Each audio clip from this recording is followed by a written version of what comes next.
22년 동안 아무도 건드릴 수 없었던 석유가 있었습니다. 왜 아무도 손대지 못했을까요? 조금만 잘못 건드려도 반경 10km가 날아갈 만큼 위험했기 때문이에요. 그런데 2024년 한국이 나타났습니다. 그리고 세계를 경악시키는 선언을 했어요. 소금 800톤을 그 위험한 유전에 부어넣겠다는 거였죠. 전 세계 석유 전문가들이 일제히 반발했습니다. 프랑스 국립석유연구원장인 저를 포함해서 말이에요. 소금으로 석유를 살린다니 말도 안 된다고 비웃었죠. 심지어 한국이 환경 재앙을 일으킬 거라고 경고하기까지 했어요. 하지만 몇 달 후 정말 상상도 못한 일이 벌어졌습니다. 그 순간 전 세계가 충격에 빠졌어요. CNN, BBC 모든 언론이 긴급 속보를 내보냈죠.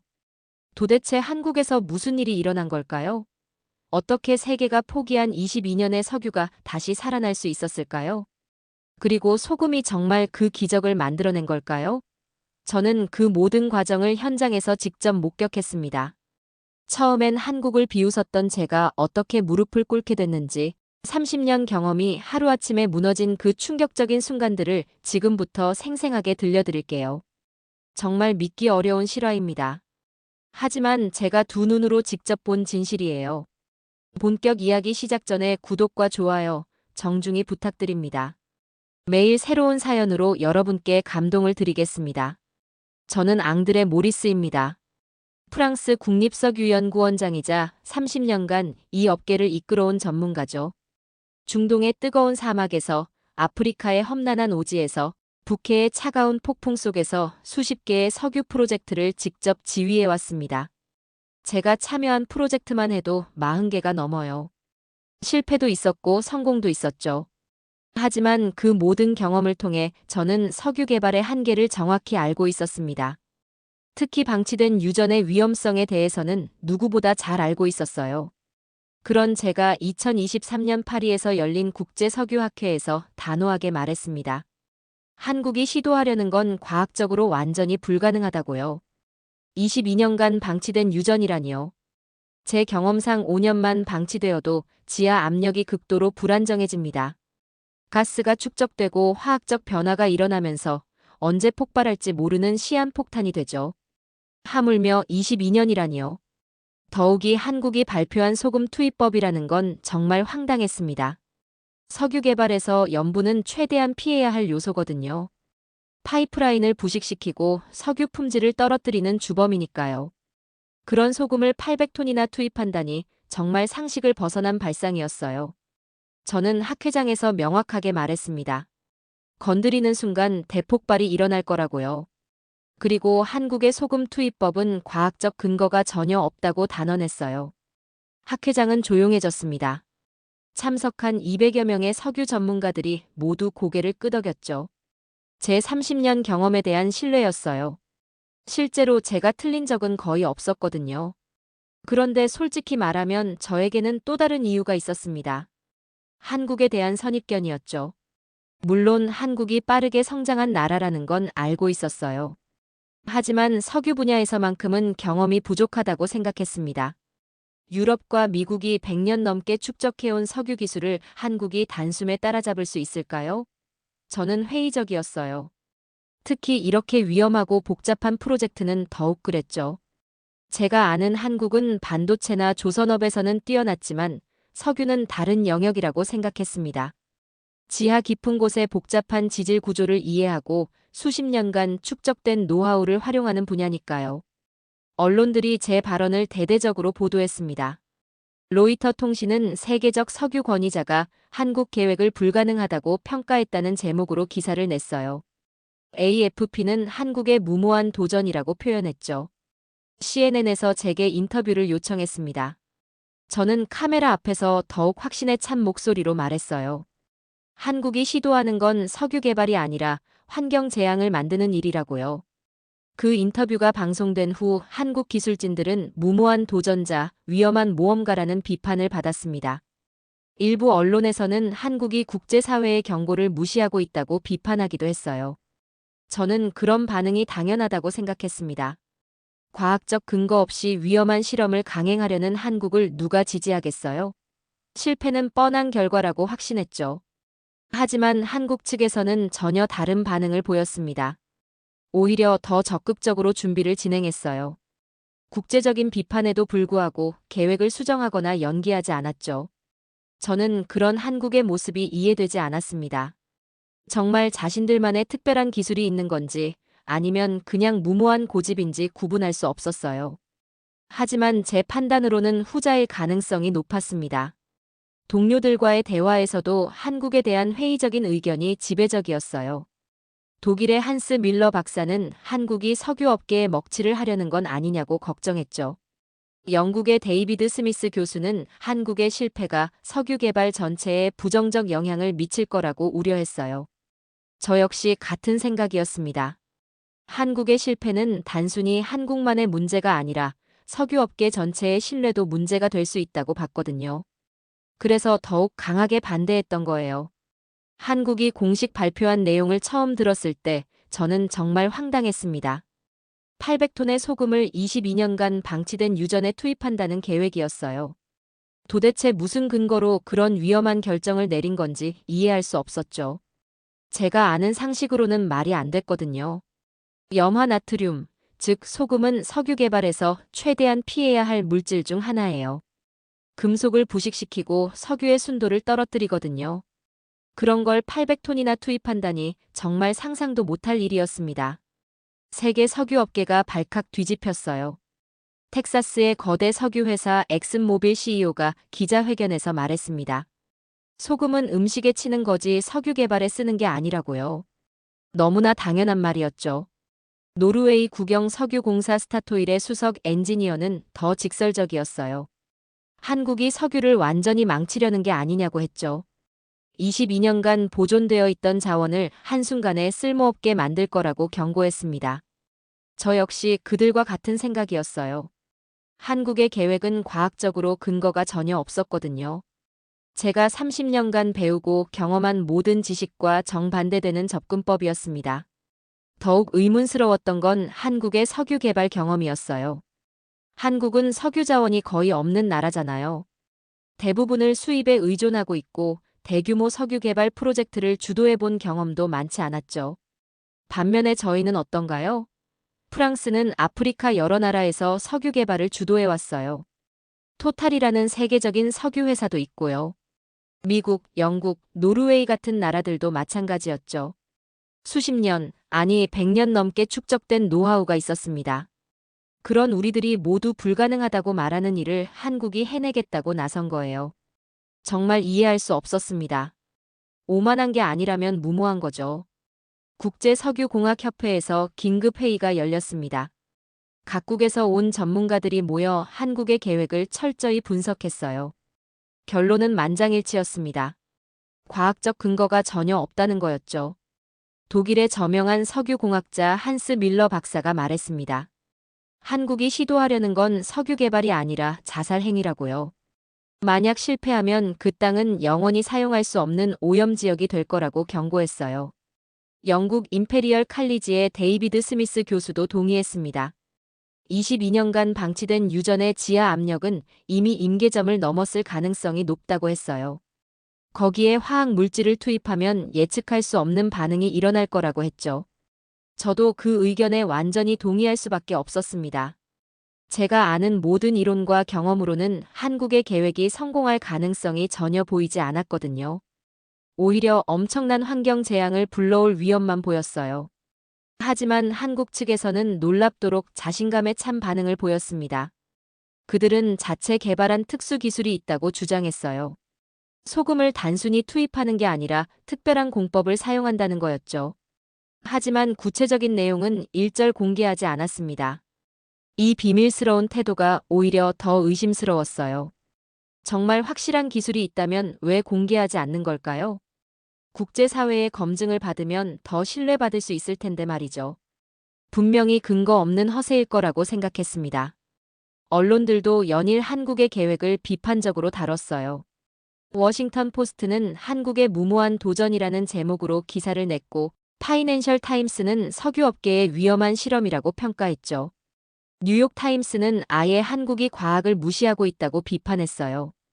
저는 그 기사들을 읽으면서 한국이 곧 계획을 철회할 거라고 예상했습니다. 이렇게 거센 국제적 비판을 받으면서도 계속 밀고 나갈 리는 없다고 생각했거든요. 상식적으로 생각해봐도 그랬어요. 그런데 한국은 전혀 흔들리지 않았습니다. 오히려 더 적극적으로 준비를 진행했어요. 대형 장비들을 현장으로 운반하고 전문 인력들을 투입하기 시작했죠. 저는 점점 한국이 정말 이 일을 강행할 거라는 확신이 들었어요. 그리고 동시에 걱정도 커졌죠. 정말 큰 사고가 날 수도 있겠다는 생각이 들었거든요. 특히 한국 정부의 전폭적인 지원이 놀라웠습니다. 수백억 원의 예산을 투입하고 최고 수준의 기술진을 파견했어요. 이런 대규모 투자를 보면서 저는 더욱 의아했습니다. 정말 확신이 있는 건지 아니면 그냥 무모한 도박인지 판단하기 어려웠어요. 그때까지만 해도 저는 한국이 얼마나 치밀한 준비를 하고 있는지 전혀 몰랐습니다. 단순히 경험 부족으로 인한 무모한 도전이라고만 생각했거든요. 제가 얼마나 큰 착각을 하고 있었는지는 나중에서야 알게 됩니다. 2024년 3월, 저는 더 이상 참을 수 없었습니다. 직접 한국 현장을 방문해서 제 눈으로 확인해 보기로 결심했어요. 한국이 정말 그 위험천만한 일을 강행할 생각인지 직접 봐야겠다고 생각했거든요. 파리에서 인천공항으로 향하는 비행기 안에서도 계속 생각했습니다. 혹시 제가 놓친 부분이 있을까요? 30년 경험에도 불구하고 모르는 게 있을까요? 하지만 아무리 생각해봐도 한국의 계획은 과학적으로 말이 안 됐어요. 현장에 도착한 순간 정말 소름이 돋았습니다. 공기 중에 긴장감이 팽팽하게 흘렀어요. 거대한 시설물들이 22년간 봉인되어 있던 유전 위에 설치되어 있었죠. 가장 충격적이었던 건 지하 압력 게이지였습니다. 바늘이 미친 듯이 흔들리고 있었어요. 위험 구간과 초위험 구간을 넘나들며 계속 떨고 있었죠. 저는 30년간 수많은 현장을 다녀봤지만 이렇게 불안정한 압력은 처음 봤습니다. 제 심장이 빨리 뛰기 시작했어요. 이건 정말 위험한 상황이었거든요. 언제 폭발해도 이상하지 않은 상태였습니다. 그런데 한국 기술자들은 왜 이렇게 침착한 거죠? 함께 온 독일의 한스 밀러 박사가 제 귀에 속삭였습니다. 이건 완전히 시한폭탄이라고요. 지금 당장이라도 대피해야 한다고 했어요. 저도 같은 생각이었습니다. 지하에서 올라오는 진동이 발밑까지 전해졌어요. 마치 거대한 괴물이 지하에서 잠들어 있다가 깨어나려는 것 같았습니다. 그 진동만으로도 온몸에 소름이 돋았어요. 더 놀라운 건 한국 기술자들의 모습이었습니다. 이런 극한 상황에서도 전혀 동요하지 않고 있었어요. 오히려 더 집중해서 장비를 점검하고 있었죠. 마치 평소에 하던 일상 업무를 하는 것처럼 보였습니다. 현장 책임자인 김 부장이 저희에게 다가왔어요. 정중하게 안전장비 착용을 요청했습니다. 저는 속으로 생각했어요. 안전장비로 해결될 문제가 아닌데 말이죠. 폭발이 일어나면 안전장비 따위는 아무 소용 없을 거예요. 압력 게이지의 경고음이 계속 울렸습니다. 삐삐삐 하는 소리가 현장 전체에 울려 퍼졌어요. 이런 소리를 들을 때마다 저는 즉시 대피 명령을 내렸던 기억이 났습니다. 그런데 한국은 왜 계속 작업을 진행하는 걸까요? 지하에서 올라오는 소리가 점점 커졌습니다. 마치 지구 내부에서 무언가가 으르렁거리는 듯한 소리였어요. 저는 이런 소리를 몇 번 들어봤는데 항상 폭발의 전조였거든요. 함께 온 국제 기자들이 불안해하기 시작했습니다. BBC 기자는 계속 현장에서 멀어지려 했고 CNN 촬영팀도 장비를 정리할 준비를 하고 있었어요. 모두들 위험을 직감하고 있었죠. 저는 김 부장에게 다시 한번 물어봤습니다. 정말 이 상태에서 소금을 투입할 건지 말이에요. 지금 당장이라도 폭발할 수 있는 상황인데 더 위험을 키우는 게 맞냐고 했죠. 김 부장은 여전히 담담했습니다. 모든 계산이 끝났다고 이제 실행만 남았다고 대답했어요. 그의 눈에는 두려움이 아니라 확신이 담겨 있었습니다. 정말 이해할 수 없었어요. 저는 그 순간 확신했습니다. 한국은 자신들이 무엇을 하고 있는지 제대로 모르고 있다고 말이죠. 이론적으로 불가능한 일을 그냥 억지로 밀어붙이려 한다고 생각했어요. 주변의 다른 국제 전문가들도 비슷한 반응이었습니다. 러시아에서 온 석유공학자는 고개를 절레절레 흔들었어요. 사우디아라비아의 아람코 임원은 이건 너무 위험하다며 걱정스러운 표정을 지었죠. 압력 게이지의 바늘이 더욱 격렬하게 흔들렸습니다. 빨간색 위험 구간을 완전히 넘어서 최고 위험 단계를 가리키고 있었어요. 이런 상황에서는 즉시 작업을 중단하고 대피하는 게 매뉴얼이었습니다. 그런데 한국 기술자들은 여전히 자리를 지키고 있었어요. 오히려 더 세밀하게 데이터를 확인하고 있었죠. 저는 그들의 침착함이 용기인지 무지인지 구분할 수 없었습니다. 소금 투입 장비가 최종 점검에 들어갔어요. 거대한 파이프라인이 지하로 연결되어 있었고 800톤의 하얀 소금이 대기하고 있었습니다. 정말 운명의 순간이 다가오고 있었어요. 저는 마지막으로 한 번 더 말했습니다. 지금이라도 늦지 않았으니 계획을 재검토해 보라고요. 하지만 한국 측의 답변은 변함없었어요. 모든 준비가 완료됐으니 예정대로 진행하겠다는 거였죠. 그 순간 저는 정말 한국이 큰 실수를 저지르고 있다고 확신했습니다. 곧 참담한 결과를 보게 될 거라고 생각했어요.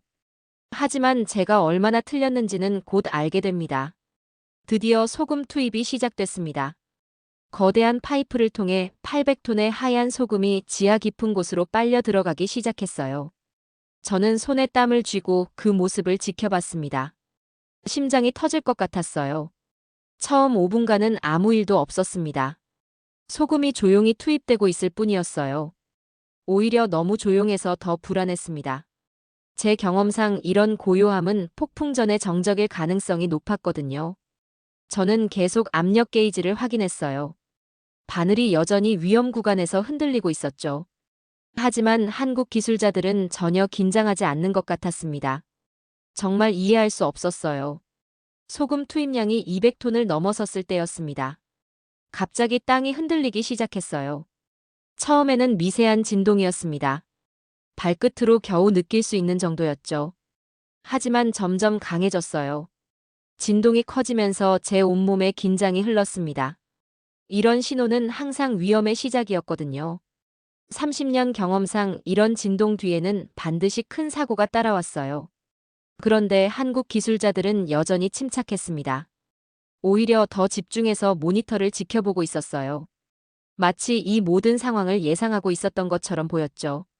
정말 신기했습니다. 소금 투입량이 400톤에 도달했을 때 진동이 더욱 격렬해졌어요.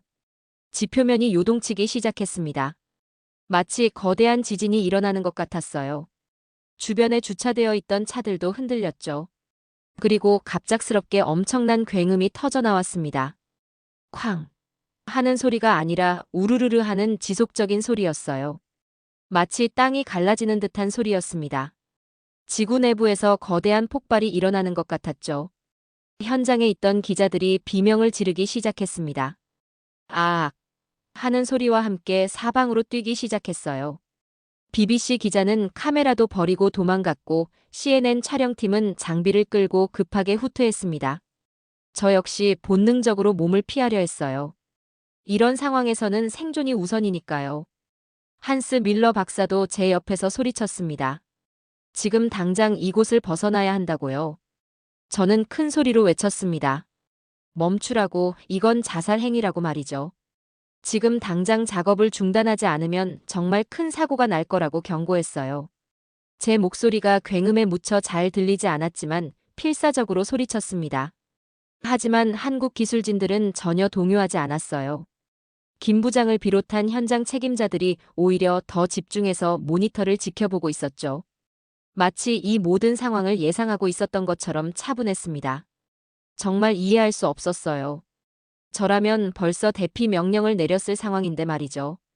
그들은 도대체 뭘 믿고 이렇게 침착할 수 있는 걸까요? 혹시 제가 모르는 무언가가 있는 건가요? 굉음이 더욱 커졌습니다. 우르르르 하던 소리가 쾅쾅쾅 하는 폭발음으로 바뀌었어요. 땅의 진동도 더 심해졌죠. 마치 지하에서 거대한 폭탄이 연쇄 폭발하는 것 같았습니다. 현장에서 200m 떨어진 곳에 있던 마을 주민들까지 대피하기 시작했어요. 창문이 흔들리고 집들이 진동했거든요. 아이들이 울음을 터뜨렸고 어른들은 급하게 짐을 챙겼습니다. 저는 이제 정말 끝이라고 생각했어요. 제가 예상했던 최악의 시나리오가 현실이 되는 순간이라고 확신했습니다. 곧 엄청난 폭발이 일어나서 이 일대가 완전히 파괴될 거라고 생각했죠. 그런데 한국 기술자들은 여전히 자리를 지키고 있었어요. 심지어 일부는 모니터에 더 가까이 다가가서 데이터를 확인하고 있었습니다. 저는 정말 경악했어요. 저런 용기가 어디서 나오는 걸까요? 소금 투입량이 600톤을 넘어섰을 때 진동과 굉음이 최고조에 달했습니다. 땅이 마치 찢어질 것 같았어요. 하늘까지 울리는 듯한 소리가 계속 이어졌죠. 저는 이제 정말 마지막이라고 생각했습니다. 한스 밀러가 제 팔을 잡아당겼어요. 지금 당장 여기서 벗어나자고 했습니다. 더 이상 있으면 정말 위험하다고 했죠. 저도 그렇게 생각했어요. 하지만 왠지 발이 떨어지지 않았습니다. 한국 기술자들의 모습이 계속 머릿속에 맴돌았거든요. 저들은 정말 뭔가 확신이 있는 것 같았어요. 제가 모르는 무언가 말이죠. 혹시 정말로 성공할 수 있는 건 아닐까요? 아니야, 그럴 리 없어. 저는 고개를 저었습니다. 30년 경험이 틀릴 리 없어요. 곧 폭발이 일어날 거고 한국은 참담한 실패를 맛보게 될 거예요. 마지막 200톤의 소금이 투입되기 시작했습니다. 이제 정말 운명의 순간이었어요. 모든 게 결정되는 찰나였죠. 저는 눈을 감고 최악의 상황을 대비했습니다. 그런데 바로 그때 정말 예상하지 못한 일이 벌어지기 시작했어요. 800톤의 소금 투입이 완료됐습니다. 그 순간부터 시간이 정말 느리게 흘러가는 것 같았어요. 1분, 2분, 3분.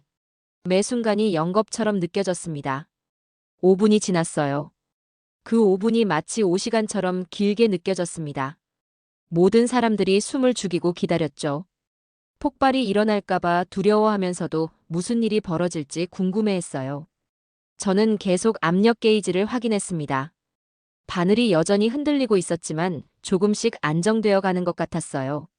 설마 이게 정말 성공하는 건가요? 아니야, 그럴 리 없어. 분명히 더 큰 폭발이 기다리고 있을 거야. 10분이 지나자 현장이 이상하게 조용해졌습니다. 아까까지 요란하던 굉음도 땅의 진동도 모두 멈췄어요. 마치 시간이 정지한 것 같았습니다. 저는 이런 고요함을 경험해 본 적이 없었어요. 너무 조용해서 오히려 더 무서웠습니다. 폭발 직전에 정적인 건 아닐까요? 제 심장 소리만 쿵쿵 크게 들렸어요. 옆에 있던 한스 밀러도 긴장한 얼굴로 상황을 지켜보고 있었습니다. 15분이 지났어요. 여전히 아무 일도 일어나지 않았습니다. 저는 점점 혼란스러워졌어요. 제 예상과는 완전히 다른 상황이 전개되고 있었거든요. 이런 경우는 정말 처음이었습니다. 한국 기술자들이 최종 점검에 들어갔어요. 각종 센서와 모니터링 장비들을 하나하나 확인하더니 서로 고개를 끄덕였습니다. 모든 수치가 정상이라는 신호였죠. 저는 믿을 수 없었어요. 압력 게이지를 다시 한번 확인했습니다. 놀랍게도 바늘이 정상 범위 한가운데를 가리키고 있었어요. 아까까지 미친 듯이 흔들리던 바늘이 이제는 완전히 안정되어 있었습니다. 이건 정말 예상하지 못한 일이었어요. 제 모든 이론과 경험으로는 설명할 수 없는 현상이었습니다. 22년간 불안정했던 압력이 갑자기 안정될 수 있는 건가요? 그리고 마침내 그 순간이 왔습니다. 지하 깊은 곳에서 뭔가가 올라오기 시작한 거예요. 처음에는 작은 기포들이었습니다.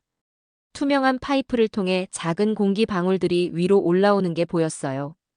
기포들이 점점 커지더니 색깔이 변하기 시작했습니다. 투명하던 것이 갈색으로 그리고 검은색으로 바뀌었어요. 저는 그 순간 깨달았습니다. 석유가 올라오고 있다는 걸 말이죠. 그런데 이건 폭발이 아니었어요. 완전히 안정된 상태로 천천히 솟구쳐 오르고 있었습니다. 마치 지하에서 조용히 잠들어 있던 검은 액체가 서서히 깨어나는 것 같았어요. 저는 그 순간 숨이 막혔습니다. 정말 숨을 쉴 수 없을 정도로 충격받았어요. 제가 30년간 불가능하다고 믿어왔던 일이 제 눈앞에서 벌어지고 있었거든요. 무릎이 떨렸습니다. 정말 주저앉을 뻔했어요.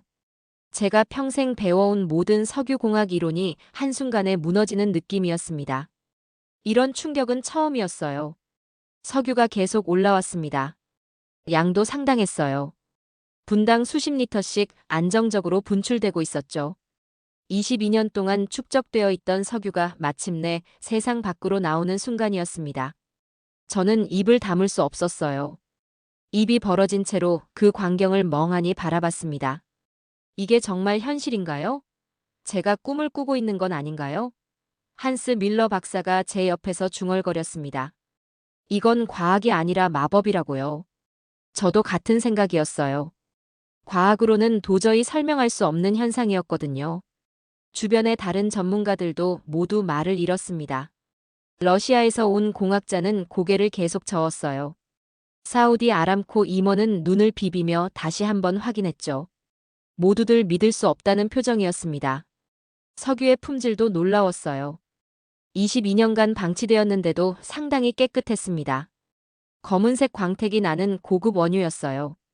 소금 투입이 오히려 정화 효과를 낸 것 같았죠. 이건 역시 기존 이론과는 정반대 결과였습니다. 저는 그때 처음으로 인정할 수밖에 없었어요. 제가 틀렸다는 걸 말이죠. 한국이 보여준 것은 제가 알지 못하는 완전히 새로운 기술이었습니다.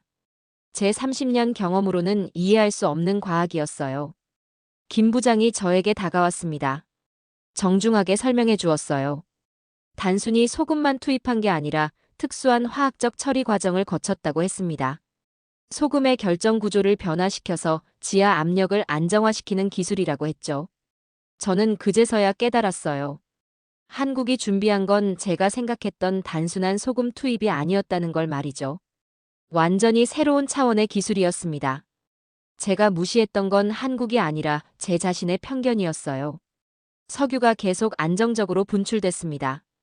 시간당 수백 배럴의 놀라운 양이었어요. 이 정도면 상업적으로도 충분히 성공적인 수준이었죠. 22년의 기다림이 결실을 맺는 순간이었습니다. 석유가 안정적으로 분출되는 모습을 보면서 저는 완전히 압도당했습니다. 22년이라는 긴 시간 동안 잠들어 있던 것이 이렇게 완벽하게 되살아나다니요. 정말 기적이었어요. 한국 기술자들의 얼굴에 눈물이 맺혔습니다. 그들이 얼마나 오랫동안 이 순간을 기다려왔는지 느낄 수 있었어요. 단순히 석유를 뽑아내는 것 이상의 의미가 있었던 거죠. 포기하지 않고 끝까지 도전한 결과였습니다.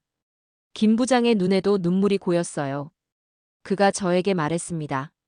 22년 전 이 프로젝트가 중단됐을 때 많은 사람들이 절망했다고 해요. 수백억 원의 투자가 물거품이 될 뻔했다고 했죠. 하지만 한국은 포기하지 않았다고 했습니다. 꾸준히 연구를 계속했고 새로운 기술을 개발했다고 해요. 그 과정에서 소금을 활용한 압력 안정화 기법을 발견하게 됐다고 했죠. 저는 그 말을 들으면서 부끄러웠습니다. 저는 한국의 노력을 전혀 모르고 있었거든요. 그들이 22년간 얼마나 치밀하게 준비해왔는지 상상도 못했어요. 현장의 분위기가 완전히 바뀌었습니다. 아까까지 공포와 긴장이 가득했던 곳이 이제는 환희와 감동으로 가득했어요. 한국 기술자들이 서로 포옹하며 기뻐했습니다. 생중계 카메라가 이 모든 장면을 전 세계에 전하고 있었어요. 화면 하단에 K-오일 미라클이라는 자막이 떠올랐습니다. 한국이 만들어낸 석유의 기적이라는 뜻이었죠. 저는 그 자막을 보면서 가슴이 뜨거워졌어요. 정말 기적이 맞았거든요. 제가 불가능하다고 단언했던 일을 한국이 현실로 만들어낸 거니까요. 석유 분출량이 시간이 갈수록 늘어났습니다. 처음에는 분당 수십 리터였는데 이제는 분당 100리터를 넘어서고 있었어요. 정말 놀라운 양이었습니다. 품질 검사 결과도 나왔어요. 놀랍게도 최고급 원유였습니다.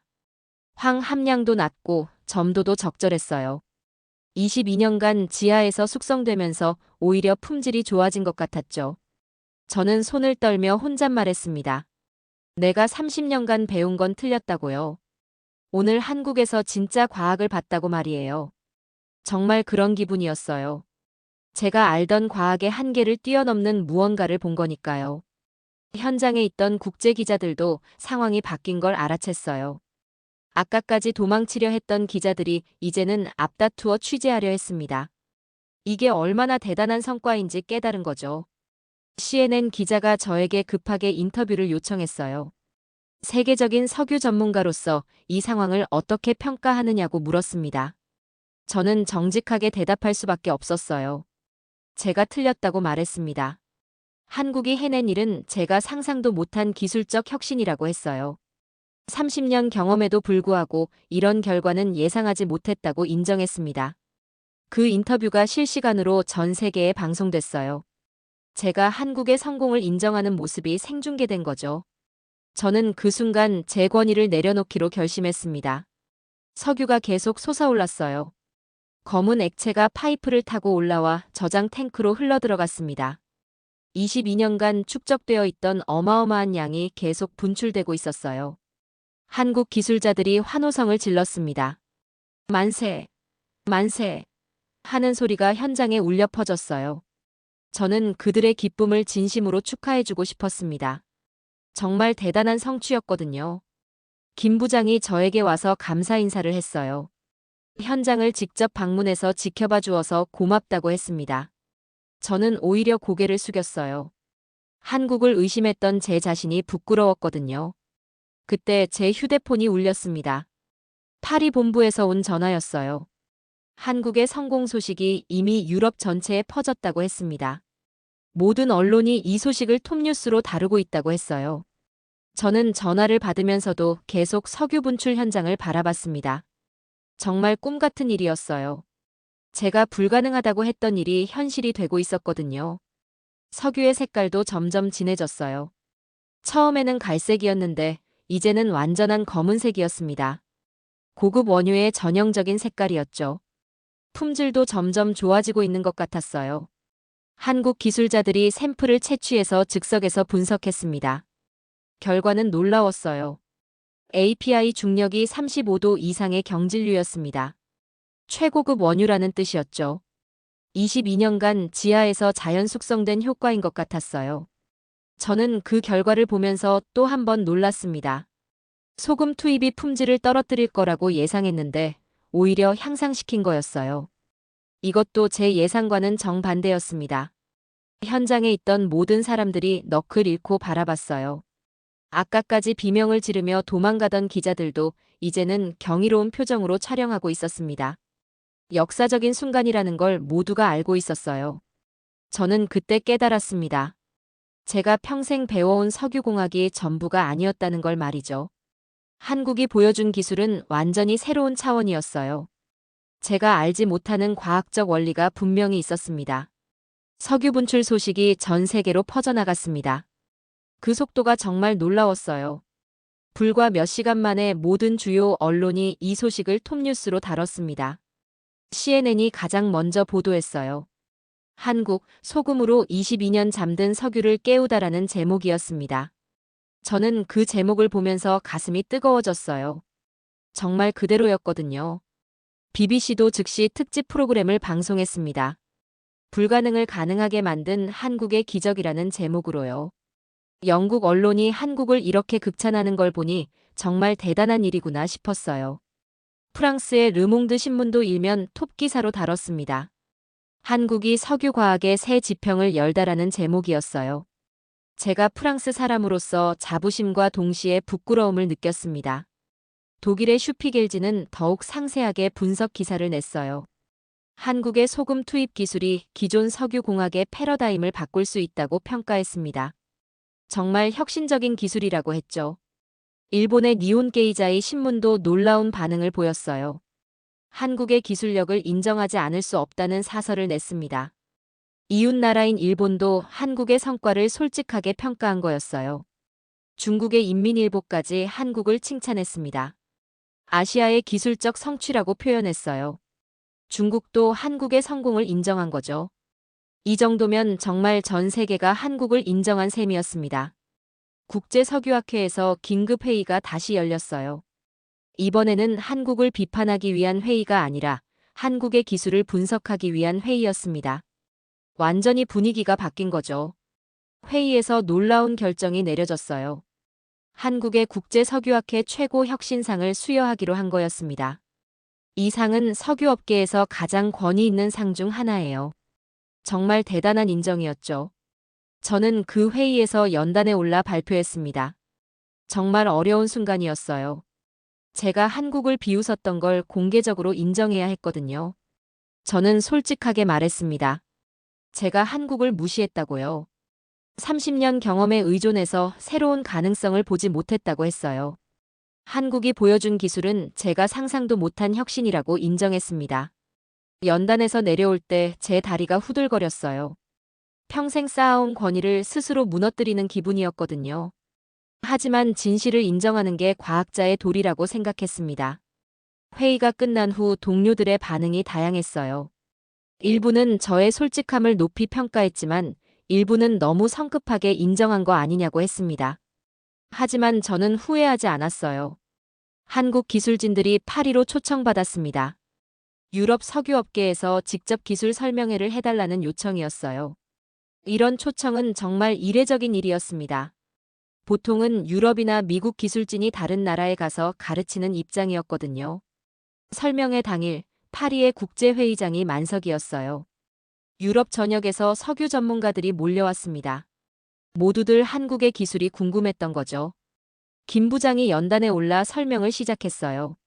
소금 결정 구조 변화 기술, 압력 균형 이론, 화학적 안정화 과정 등 정말 복잡하고 정교한 내용이었습니다.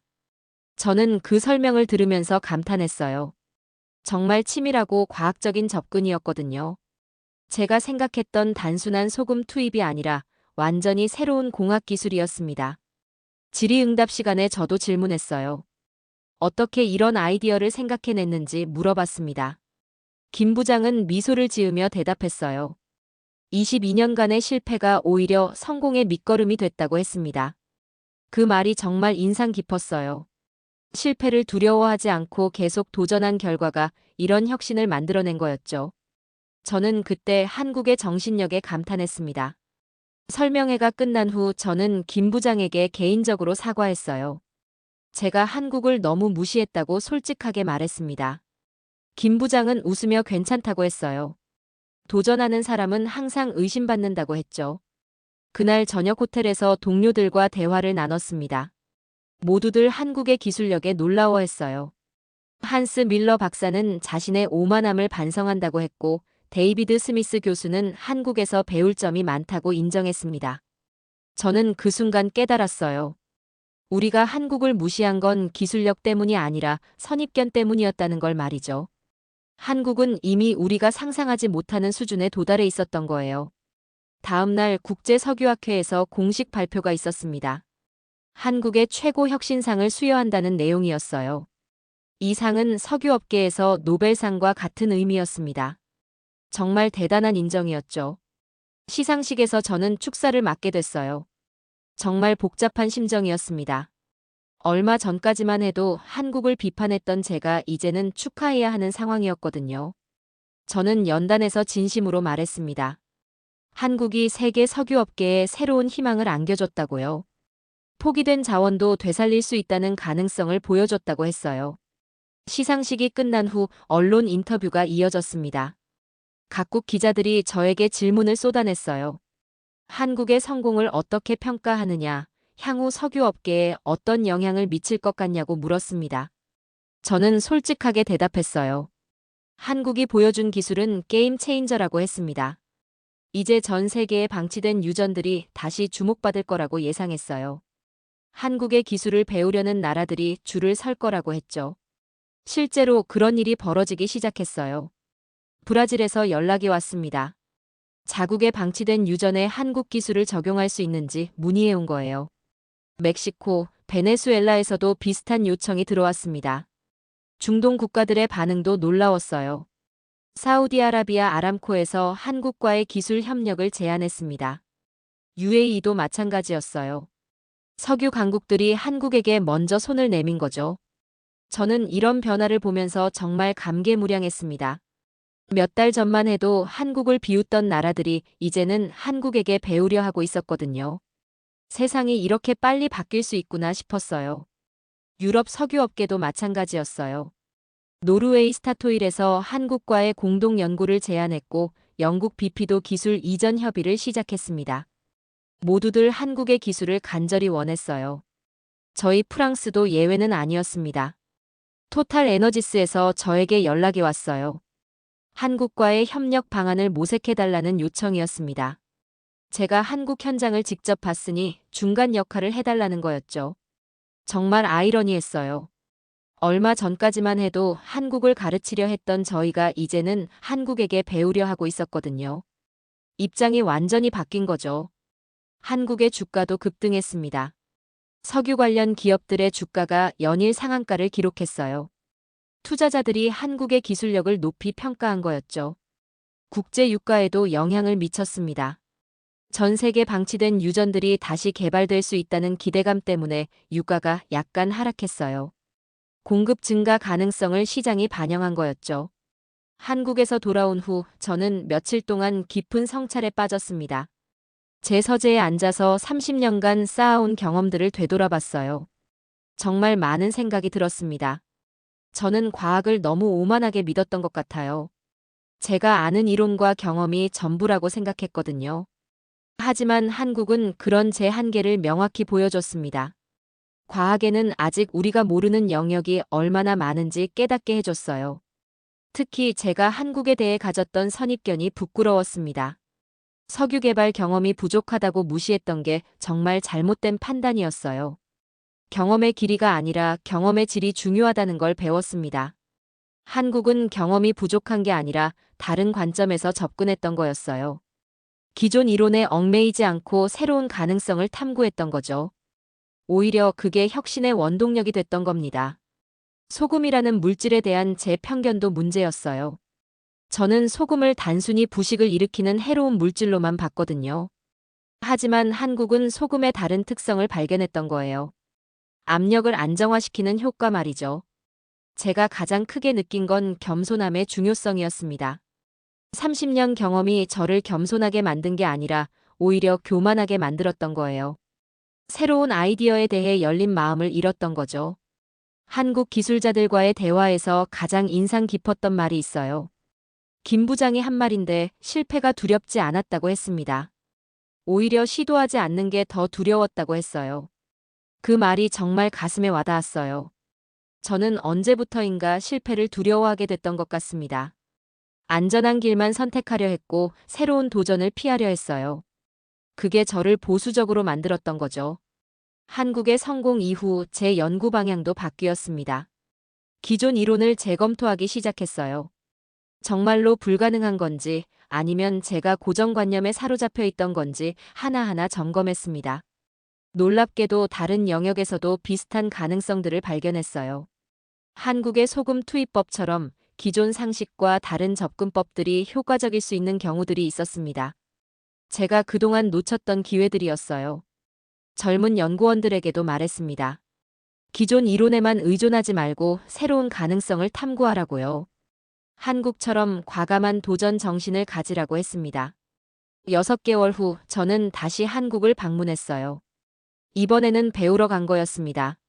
한국의 기술을 제대로 이해하고 싶었거든요. 정말 겸손한 마음으로 갔어요. 한국 현장에서 본 석유 생산량은 정말 놀라웠습니다. 1일 생산량이 1만 배럴을 넘어서고 있었어요. 22년간 축적된 석유가 꾸준히 분출되고 있었죠. 경제적으로도 대성공이었습니다. 더 놀라운 건 기술의 응용 가능성이었어요. 한국이 개발한 소금 투입 기법이 다른 방치된 유전에도 적용될 수 있다는 연구 결과가 나온 거예요. 전 세계적으로 활용 가능한 기술이었던 거죠. 저는 그때 깨달았습니다. 진정한 기술은 공식이나 이론에서 나오는 게 아니라 사람을 살리고 지켜내려는 의지에서 나온다는 걸 말이죠. 한국은 포기하지 않는 정신으로 불가능을 가능하게 만들었던 거예요. 지금도 그 검은 석유가 계속 분출되고 있습니다. 22년의 기다림 끝에 되살아난 기적의 석유가 말이에요. 그리고 그 분출 사이로 하얀 소금 결정들이 반짝이며 빛나고 있어요. 저는 이제 확신합니다. 한국은 세계가 포기한 불가능을 기적으로 바꿔낸 나라라고요. 그리고 저는 그 기적을 직접 목격한 정말 행운한 사람입니다. 30년간 고집해온 제 편견을 깨뜨려준 한국에게 진심으로 감사드려요. 앞으로 저는 더 이상 경험에만 의존하지 않을 겁니다. 새로운 가능성에 열린 마음을 가지고 한국처럼 과감한 도전 정신을 배워나갈 거예요. 그게 진정한 과학자의 자세라고 생각합니다. 한국이 보여준 22년의 기다림과 끝없는 도전 정신, 그리고 소금으로 만들어낸 기적. 이 모든 것이 저에게는 평생 잊지 못할 교훈이 됐습니다.